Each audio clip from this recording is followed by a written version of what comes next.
They started standing in line for this one, Leila, about 3:30 this afternoon. Easily the largest crowd on the tour this season. Well, Denny, you have the WIBC National Tournament going on right now, so you have a lot of the amateur players across the country. Our fans that have watched the women's tour all the time are out here, and they have the opportunity to be here live, and it's really nice to have such a large crowd. Donna Adamek with 6 WIBC titles already to her credit, plays the inside line, and after watching about 45 minutes of practice, it was the first bucket that I saw anybody leave. Well, the players were telling me that the conditioner does carry down quite rapidly, and the score seemed to be a little bit higher once it did carry down for them. Now, Donna Adamek playing extremely deep inside. You might see other players playing quite a bit farther outside. Each player sort of picked their own line this week, and it depended on what pair. And what kind of line you're most comfortable with playing. Exactly. You usually won't see a player such as Gianotti getting in there around the 20th board as you might see Donna. Yeah, Carol mentioned that she played about the 3rd arrow this week, about 15, and that's about where she throws her opening shot. And she strikes a player who almost became the first player in Queens history to shoot 300 this week, but she shot 298. Carol Gianotti.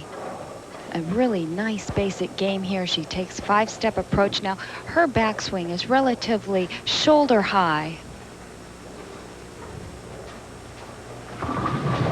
Actually, a little higher, coming through. Nice arc. Look at her knee bend. Very low, very strong player. Well, that's deceiving, because had I not watched that in slow motion, I would have said exactly the same thing. She usually doesn't get much above shoulder height. No, she doesn't. Now, she must have added a little height this week. Maybe a little extra ball speed. Well, perhaps the adrenaline is flowing through the nose with that shot. Leaves the 3, 6, and the 10 after opening with a strike.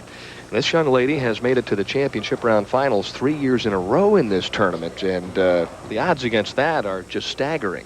They really are. And remarkably, she won her first Queens title in the first event that she participated in 1989.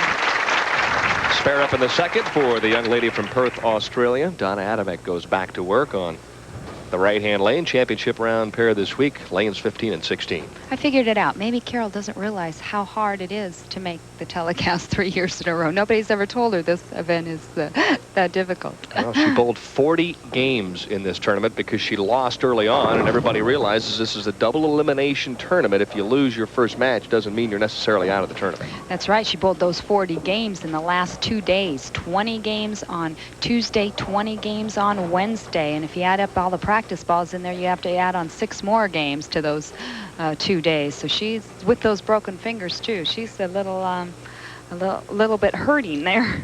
Much different angle this week, and a miss in the second frame for Donna Adamek. Donna Adamek with that 5-step approach also. Used to be called the Mighty Might. She gets very low to the line, but watch her backswing now. She's relatively high. This is where she gets her power. Look at how low her knees are right here, and her head is dead steady, coming through her ball, arcing nicely. And watch the lift. That's where she gets her power. Needs to go back to work after leaving the bucket. This shot is high. That would be the natural adjustment to make. Well, she knows she can't send it too far right. You really do have to be perfect out here. We're on a WIBC lane condition this week. The lanes were oiled 17 feet, buffed to 32 feet. They don't give you too much area to play with. To hit the pocket, you're going to have to make a crisp shot. That better hurry, and it does at the very last moment. A sigh of relief for Donna Adamek, who nearly opened back-to-back. Finding a little bit of oil there in the left side of the lane. That ball did not break at all. The 4-pin going up against the wall and coming back to hit the 7. She was very fortunate to pick that up. Carol Gianotti, never one to waste a whole lot of time when she's in the bowling center, throws another strike on the right-hand lane. Carol's 3rd straight television appearance for this swing. She won just 2 weeks ago in New Orleans.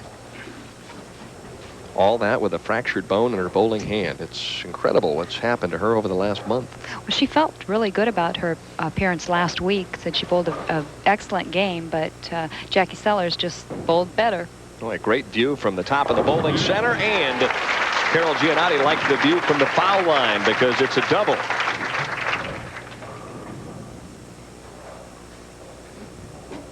Well, Donna Adamek finds herself trailing by 15.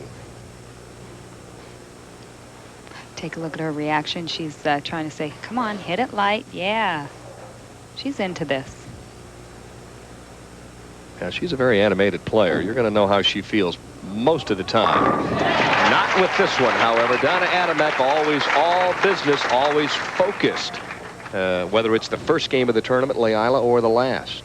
Well, she's always been like that, Denny. I've known Donna Adamek since I was about 15 years old, and I think that's, as a matter of fact, I idolized her. She was a couple years ahead of me through the junior ranks, and you know, she was just so dedicated and just so down to bowling and concentrating into what she wanted to do. Well, she's the first woman ever to win the bowling's Triple Crown for the ladies, so that pretty much says it all, and she is destined to become a WIBC Hall of Famer, and you do that by making the adjustments and coming back and doubling on your opponent like she just did. Well, Donna only needs one more WIBC event to be eligible for the WIBC Hall of Fame, and it's sure to happen here after next year. You need 15 events and one WIBC title. Case could be made for more than likely all 5 of these players ending up in the Hall of Fame before they hang the shoes up. You know, one thing we didn't mention, Denny, is the fact that all 5 of these players are members of the LPBT.